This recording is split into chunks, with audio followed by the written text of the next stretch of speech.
An unnamed Disney executive sends a direct message to Puck writer Matthew Baloney. The executive says that moviegoers who criticize the company's agenda want movies that conform to regressive gender stereotypes. And of course, what that means is he's saying that people who want less woke movies wants to destroy or remove the advancement that we have made as a society, which is, of course, ridiculous. Here we go.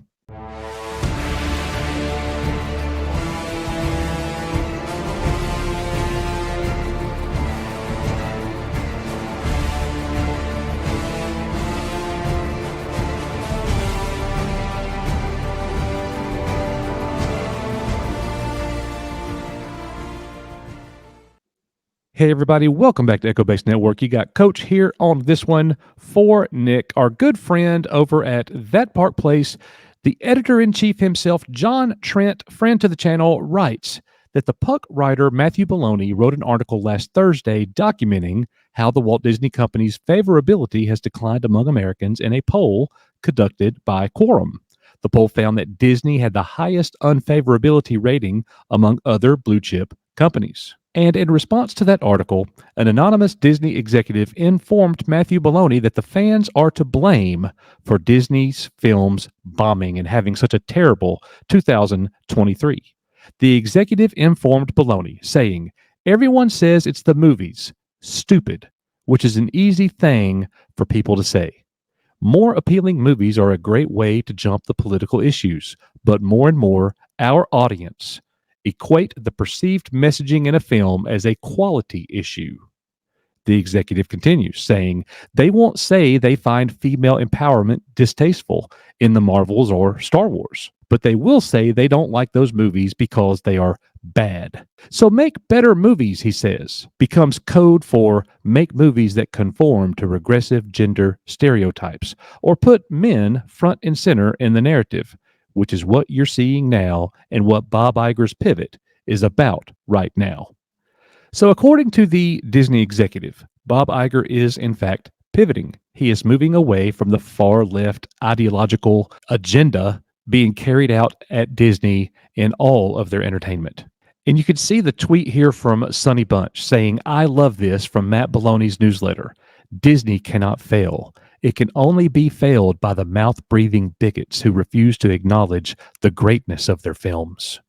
It is so funny to me that the Disney executive is blaming the fans in saying that what we want is regression, when the fans who in fact feel this way are wanting a return to normalcy and entertainment to be devoid of all of the political leanings and messaging. Our friend John Trent writes, "It's unclear what critics of the Walt Disney Company this executive has listened to, but many critics lampoon Marvel and Star Wars for its injection of intersectional feminism, an abhorrent and evil ideology that does nothing to empower women, but clearly leads them to being replaced by mentally ill men claiming to be women.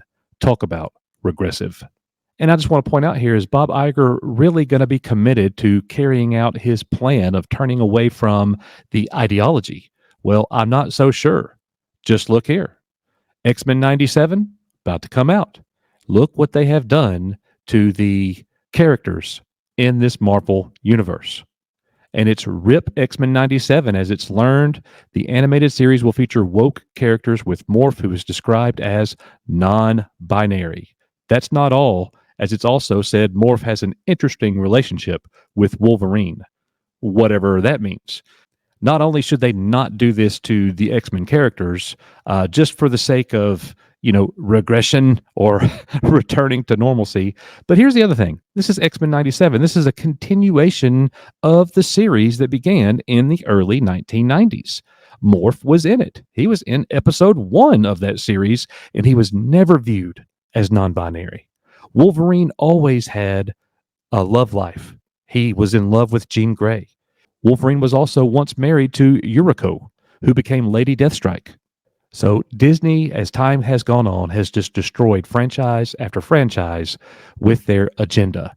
Bob Iger can say whatever he wants to. And if the Disney executive is blaming mouth-breathing bigots, then I am very pleased to be among them, because I am calling for this regression, as he put it. Let me know in the comments what you think about all this, guys. We will continue to point out all of this agenda and the culture war that is happening currently. It's a sad state that the world is in. Thank you guys so much for being here today. We greatly appreciate it. We are UR Echo Base Network. See you on the next one.